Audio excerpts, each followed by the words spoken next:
Olá, meus alunos do oitavo ano, tudo bem com vocês?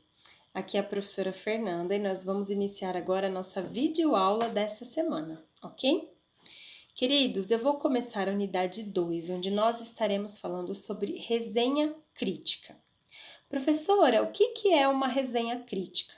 Gente, uma resenha crítica é um texto que você escreve apreciando ou desapreciando, ou seja, falando o porquê você gostou e o porquê você não gostou de um determinado filme, uma peça de teatro, certo? Uma exposição, um livro, ou seja, qualquer objeto cultural, qualquer produção cultural, tá? Aqui nós temos algumas imagens que vocês já conhecem, tenho certeza, certo? A primeira é a do Batman, né? Do filme do Batman. A segunda é a Dory, do filme Procurando Dory. O terceiro é o Capitão América, do filme também do Capitão América, né?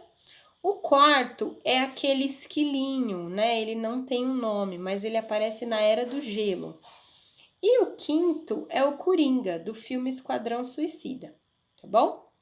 Então, primeiro exercício, o que essas imagens representam? Essas imagens representam personagens famosos de filmes, ok? Exercício 2. Você as conhece e sabe dizer o nome específico do que elas representam? Aqui é se você sabe o nome do filme, né? Então, o primeiro, como eu disse, é o Batman, né? O filme do Batman. Segundo, o filme se chama Procurando Dory. O terceiro, o nome do filme Capitão América. O quarto, gente, ele é da Era do Gelo. E o quinto do Esquadrão Suicida, tá?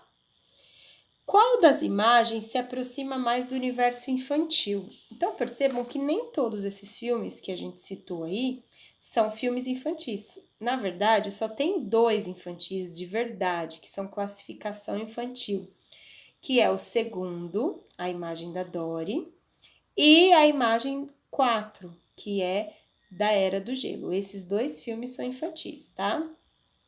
Bom, e o exercício 4 é uma resposta pessoal, que ele pergunta assim, ó: se você já assistiu a algum desses filmes, qual deles você indicaria a alguém? Caso não conheça nenhum, a qual você gostaria de assistir? Então, se você já assistiu, qual desses filmes que você indicaria? E se você não assistiu, né? Qual que você gostaria de assistir, tá?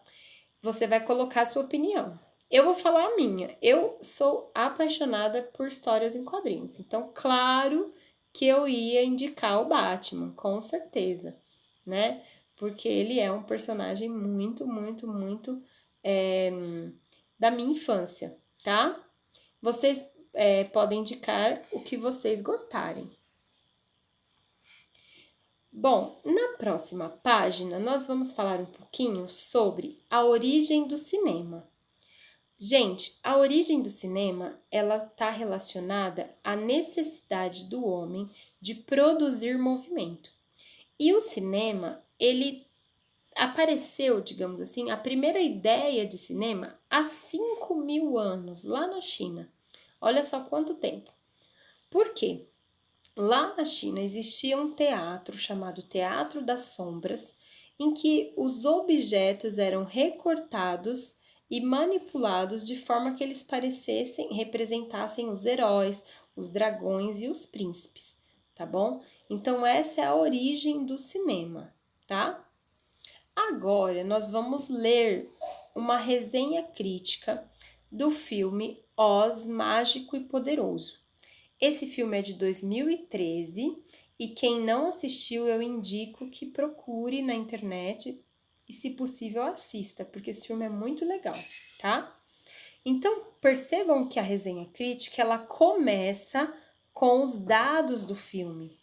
Olha lá, o título Oz Mágico e Poderoso, o título original, ou seja, o título em inglês Oz the Great and Powerful, diretor Sam Raimi, tempo de filme 2 horas e 10 minutos, é um filme um pouquinho longo. Data de lançamento 7 de março de 2013, então é um filme que já tem 8 anos, né? Não é um filme tão recente. País de lançamento: United States of America, Estados Unidos. Orçamento. Quanto que esse filme custou? 200 milhões de dólares. E quanto que ele arrecadou? 491.868.548 dólares. Então, ele arrecadou mais que o dobro do que ele custou, certo? Oz Mágico e Poderoso, o que falar? Este filme faz parte da nova onda de adaptações de conto de fadas. Começou de uns 5 anos ou menos para cá.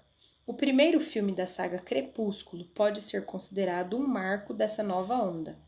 São filmes que às vezes tentam apelar para um público mais adolescente ou podem também tentar fazer algo mais geral que agrade diversas faixas etárias. É inevitável comparar Oz com o filme Alice no País das Maravilhas, de 2010. Ambos os filmes são dirigidos por bons diretores e realizados pela Disney. A estética também é similar. Mundos extremamente coloridos e fantásticos. Personagens humanos que chegam a outro mundo. Duvido que Oz seja o último filme dessa onda. Quando saí do cinema, achei que Oz fosse superior a Alice. Mas, pensando melhor, não sei se vejo tanta diferença. A história dos dois filmes é similar. O herói chega ao novo mundo e precisa enfrentar uma série de resoluções, até atingir o final positivo. Faz alguns aliados e inimigos no decorrer da história e, ao final, concretiza o seu objetivo. Ambos os filmes não se arriscam muito e, no final, são bem previsíveis. São filmes que não podem ter erros, pelo menos se pensarmos como os produtores de Hollywood. Mesmo que seja Sam Raimi, o diretor, ele não pode fugir muito de uma narrativa agradável e clara. Não há dúvida de que somos enganados e no final simplesmente estamos ajudando executivos do outro lado do mundo a ficarem cada vez mais ricos. Se desconsiderarmos essa triste situação, pelo menos percebemos que Sam Raimi se saiu melhor do que Tim Burton. Tim Burton, gente, é o que fez o Alice no País das Maravilhas, é o diretor que fez Alice no País das Maravilhas. Oz carrega muito mais as marcas de Sam Raimi do que Alice de Tim Burton. Constrói-se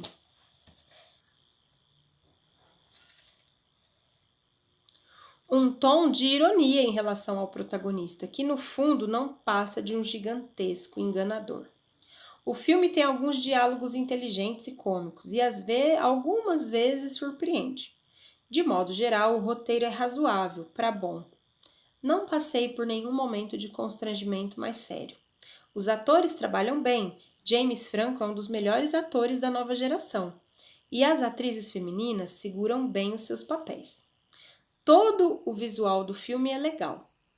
Fora que podemos visualizar de um novo modo, uma série de personagens clássicos.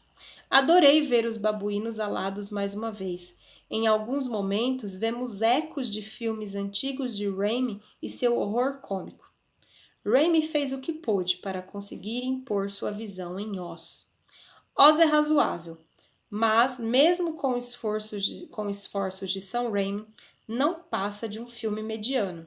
Não espere um roteiro pessoal ou autoral ou uma narrativa realmente poderosa. Como tantos outros filmes de grandes diretores que acabam baixando o nível por grana, esse filme só engana. Ele pode até tentar algumas tímidas ousadias, mas no fundo, Raimi está de mãos atadas, o que deixa tudo um pouco mais desanimador. Até mesmo o terceiro Evil Dead, o piorzinho dos três, é ainda muito mais divertido do que esse Oz. Então percebam, gente, que uma resenha crítica, ela não fala assim, eu gostei, eu não gostei, né? Ele dá elementos. Aqui a gente percebe que ele achou o filme mediano, ele achou o filme um pouco abaixo do diretor. Por ser esse diretor, ele esperava mais. Só que, por outro lado, ele dá argumentos para isso, né? Então, essa é a importância da resenha crítica. Você tem que ter argumentos para criticar algo. Não pode ser só eu gostei, eu não gostei, tá? Bom, vamos lá. Exercício 1. O autor do texto fala sobre uma nova onda, que é a onda de adaptar clássicos dos contos de fadas. de qual clássico o filme Oz, Mágico e Poderoso foi adaptado? Como vocês sabem, existe um livro clássico chamado O Mágico de Oz, né? Então esse filme ele foi baseado no filme do Mágico de Oz, ok? Bom, exercício 2.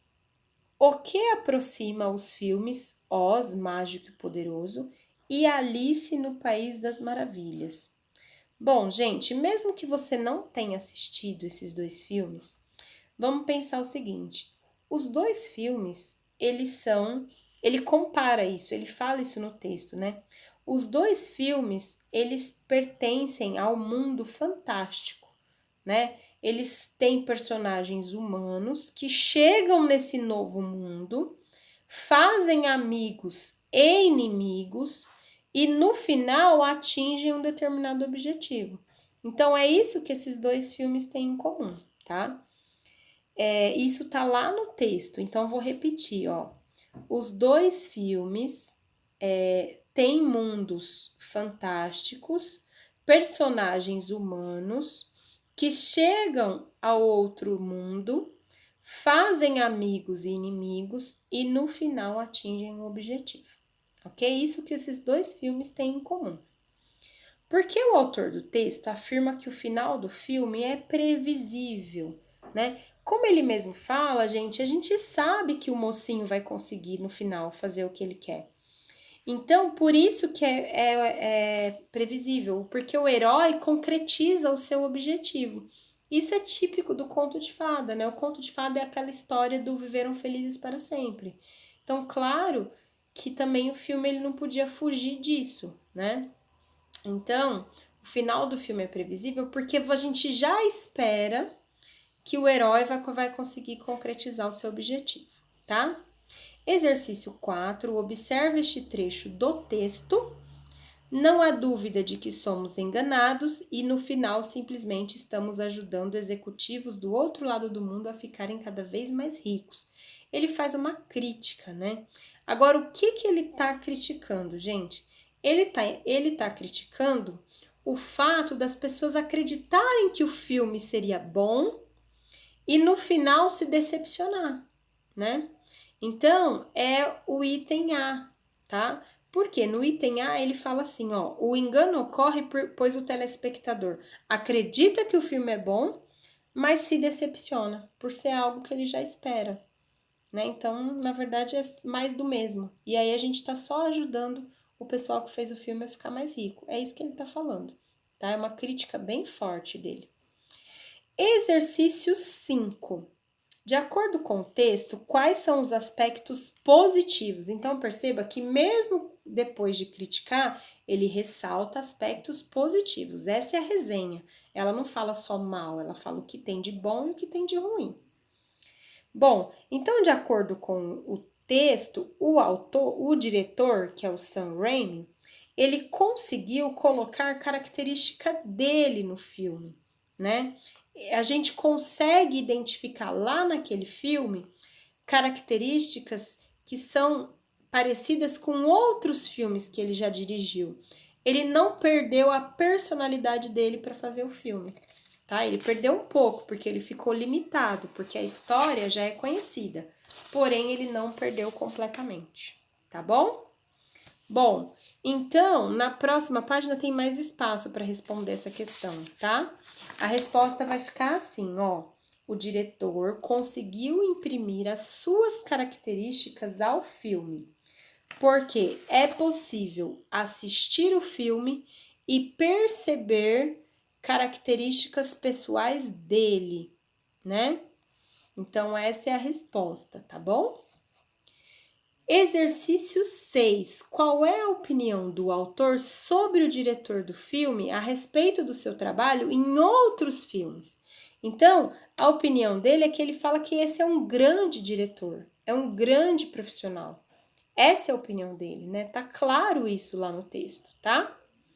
Exercício 7. De acordo com o texto, ao dirigir o filme Oz, Mágico e Poderoso, qual era o principal objetivo do diretor? Então, de acordo com o texto, o objetivo dele, infelizmente, era ganhar lucro com o filme, né? Ele fala isso, que o objetivo do diretor era obter lucro com o filme. E isso ele conseguiu. Exercício 8. Qual argumento é utilizado pelo autor para confirmar que o filme é mediano? Mediano é mais ou menos, né? Que argumento que ele usa para falar, olha, esse filme é bem mais ou menos, tá? O argumento utilizado, gente, se vocês voltarem lá no texto, é que aonde ele diz respeito, é que ele fala assim, ó, o fato do roteiro não é de autoria o fato do roteiro não ser de autoria do diretor e o resultado não é uma narrativa poderosa. Então ele fala que esse é um filme mediano porque ele já tem um texto pronto, ele já tem um roteiro pronto. Ou seja, não possibilitou ao diretor inovar, criar coisas novas, tá bom? E agora, ao ler a crítica, responda se você ficou com vontade de assistir o filme e por quê.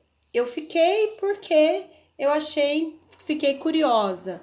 Ou eu não fiquei porque não me chamou atenção. Eu já percebi que o filme não é um bom filme, tá? Então, vocês vão colocar a opinião de vocês, ok? Pessoal, volto no próximo vídeo agora para explicar esse estudo do gênero, tá bom? Dividir em vários vídeos para não ficarem muito longos. Eu já volto. Acompanhe o próximo vídeo, ok? Até breve.